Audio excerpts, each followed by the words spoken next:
Hi, it's Penny Black and Jill Foster here for your next PB&J card class.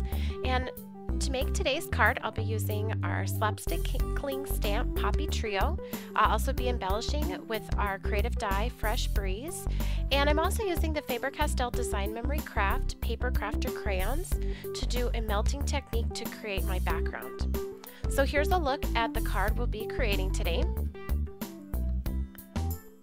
To begin, I am working on glossy cardstock, and I have a small craft iron that I just picked up at my local craft store.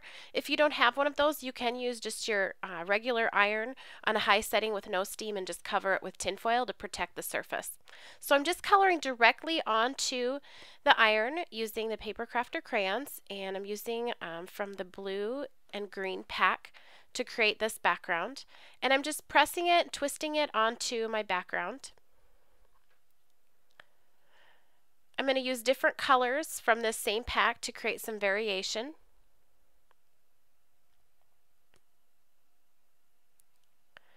And you can see right when you color onto that hot surface, then the crayons melt and then you can press them onto the cardstock.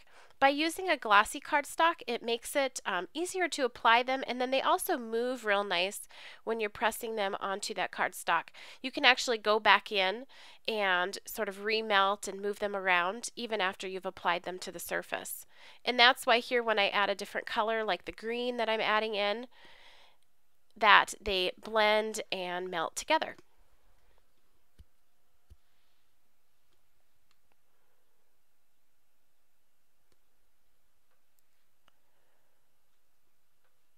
And here I'm just going to go in with a real nice dark blue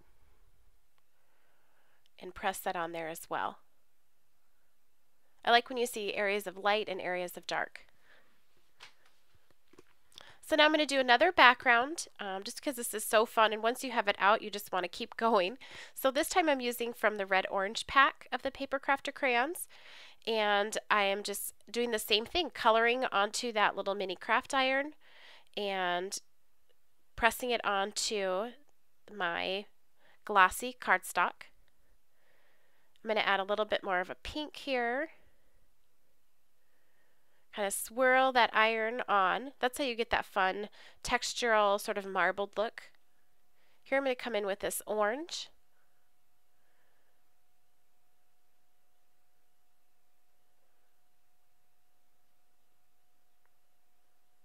Now you will see a few sort of white areas. You can always go back and meld those so that you don't have any white showing.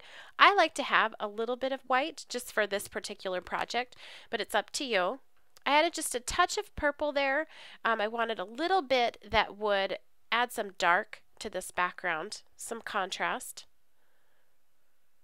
There you can see it kind of rubbing that onto the surface. You can remove some of that melted area if you want some lighter areas like I did over on the left, just by putting that iron on there and then quickly pulling it up. I decided to go back and cover that in. And I wanted just a little bit of that dark purple down there at the bottom as well.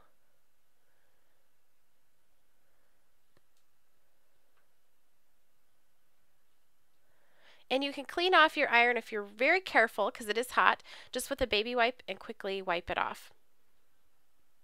So now I'm going to stamp Penny Black's Poppy Trio onto watercolor paper.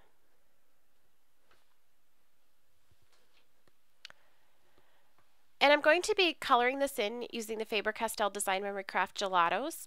And what I'm doing essentially here is just making a palette of color on the watercolor paper. So I'm cutting this image out, so you'll see I'm not worried about having that palette of color right there, and I'm also not too particular about staying in the lines.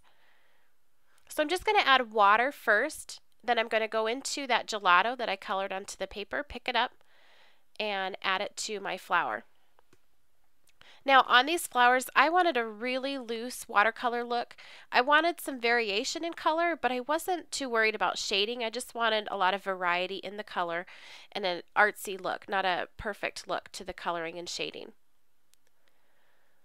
So what I started doing is coloring sort of the interior petals with the red cherry, and then on the outer petals I'm going to go in with the mango. This just ensured that when I was all done, I would have that nice variation in color. And this is just the first layer that I'm applying here.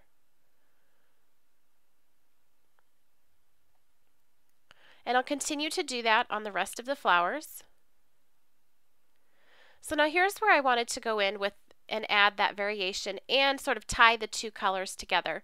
Now once the gelatos are dry, they're permanent, so you can go back in and add more color on top and give that a nice tint. So you can see on the red areas I added just a touch of the mango, and on the orange areas on the flower petals I'm adding just a touch of that red cherry. And then here I'm going to use that bubble gum on those edges of the petals, and then add a touch of mango to that so it's not quite as bright. I want it to feel as if it's one flower but have a lot of movement and color variation to it. So I cut those out and I layered them onto my wax background, my Paper Crafter crayon background, and embellished it with a sentiment and our creative die Fresh Breeze. For details and more information, visit the Penny Black website, www.pennyblackink.com, and here's a list of all the supplies used.